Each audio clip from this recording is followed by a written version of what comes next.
back. Welcome back. It's just past the top of the hour, high noon Eastern here in New York. And the Dow Jones still holding those triple-digit gains. As you saw coming into this segment, June was the finest June for the Dow Jones Industrial Average in over 80 years. And I think July is going to be just as fine. The geopolitical scene seems to be calming down, and Bitcoin bouncing a little bit, 10.5 as we speak, and hopefully it hangs around in this 10 to 11,000 range, and good things are ahead. Good things are ahead for you, as always, when we mix it up. We demonstrate our bipartisanship here from the Question Tequila Studios. When we have a Democrat and a Republican, we bring them on, we throw out the topics, we shake it up, and we let them fight it out. At the end, we shake hands, we part friends, and we have a little sandwich that Reno left behind for us. I want to welcome in today on the Republican side, Jadan Horyn joins us again. Jadan is the communications director for Reclaim New York, and when Jadan comes on the show, he is representing himself and his own personal views and not those of Reclaim New York. And on the line with us via Skype, we have longtime radio and TV commentator Richard Bay, the man himself, the legend. You may know him. You may love him. Sometimes I do. Hi, Richard.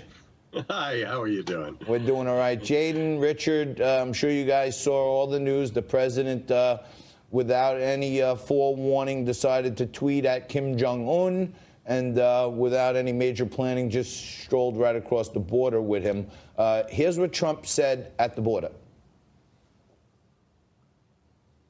Okay. A lot of really positive things are happening, and I'm glad you could be here to see it. But tremendous positivity, really great things are happening, and in a lot of places. But we met and we liked each other from day one.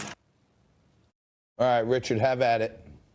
Well, I think that's. I think he took Marianne Williamson's advice. He's harnessing the love. Oh. Look, I have no problem with Trump going over there and creating a moment that's more fit for an Emmy nomination than it is for a Nobel Peace Prize. It's not something of great substance, but that doesn't bother me. But what bothers me is when he kept saying, "I'm so honored to be with you. I'm honored that you deigned to meet with me at the last minute. I'm honored to be able to step into North Korea." This is a guy who's a murderous thug who killed his uncle, killed his own stepbrother, a guy who has prison camps for dissidents, tortures people, tortured an American to death. And then on the very day that Trump arrives, they rough up and bruise the presidential press secretary. Jadan. And it's a great honor for Trump. Yeah, kind of. Yeah, it is a great honor because this is about flattery, right? What Donald Trump understands is that foreign leaders require flattery to get to the table. And what Trump did is equivalent to what Richard Nixon did in 1972. No one would argue whether or not Kim Jong-un is a dictator. No one would argue whether or not he has created or perpetuated genocide on his own people. What we will argue is that we need to make this world a safer place. In order to do that, we need to do the very thing that Democrats defended Barack Obama for doing, which is sitting down and bringing people to the table and having a conversation. And so Donald Trump did that. And again, whether it was Roosevelt, Truman, or Reagan, no one would argue that the despots of the Soviet Union didn't need to be spoken to in order to prevent nuclear war for the entire world. I'm not arguing that. But Chamberlain didn't come back from Munich and say, "Oh, I was so honored to meet Hitler. Oh, he's such a wonderful guy. I have a love affair with Hitler." He did also wave a piece of paper that was worth nothing, but he didn't sit down and disgrace and humiliate the United States by saying, "Oh, it's such an honor for you to meet the president of this country." That, to me, is a disgrace. Hey, Rich, I don't have a problem with him sitting down with Kim Jong-un, just like Roosevelt sat down with Stalin and Nixon sat down with Mao. That's not the issue. The issue is the obsequiousness that Trump showed to Kim. It sounded like a cabinet meeting, a Trump administration cabinet meeting, where they all sit around and go, "Oh, Mr. President, thank you for letting me to breathe the same air that you do in this room." You say obsequious. I say that he merely understands that flattery gets through. Yeah. And ultimately, that's why he's there. It does with him. Well, you know what? I think there's some layer of negotiation here. You butter up your opponent. You tell him how great he is. You prop him up. You make him feel good. I get that. Let me switch gears a little bit because I was down in Miami last week at the Blockchain Center, just a few blocks away from the Arch Center where these Democratic debates came from. And I thought it was a two-day snooze fest. We have a clip of Bernie and Joe Biden going at it. And by the way, the second night, 17 million people watched, even though I was falling asleep. Apparently, 18 million. Apparently, some people liked it. Let's take a look at this Bernie Biden clip. One of the differences that Joe and I have in our record is Joe voted for that war. I helped lead the opposition to that war, which is a total disaster.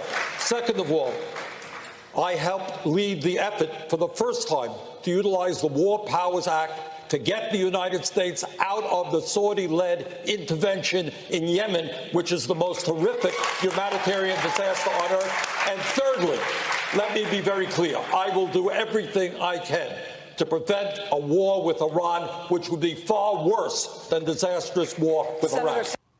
So, Jadan, let me go to you. I thought it was a snooze fest, but two 80-year-old geezers battling it out about Iran. What was your thoughts on the whole debate? On the whole debate, I mean, I think these 19 politicians and one new age guru are the reasons that on November 3rd, 2020, Donald Trump is going to be reelected.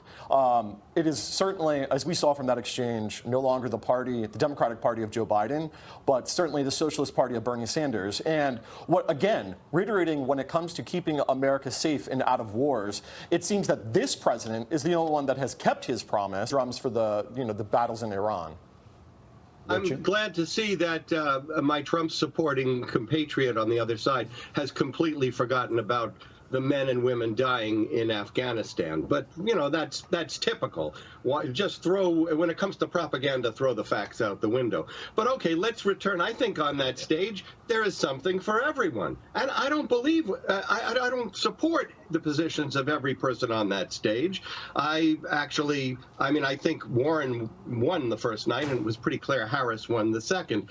But my favorite candidates are Buttigieg and Bennett, probably, who are not socialists. Even Warren is not a socialist. She used to be a Republican. She's a person who understands economics. So I think there's a wide variety of points of view up there. Frankly, I don't support Medicare for all. I support a Medicare Rich, we're going to have a break right here. Richard thinks it's something for everyone, like Baskin-Robbins. Something for you is when Richard and Jadan are with us. Thanks, guys. Quick break. Back right after this.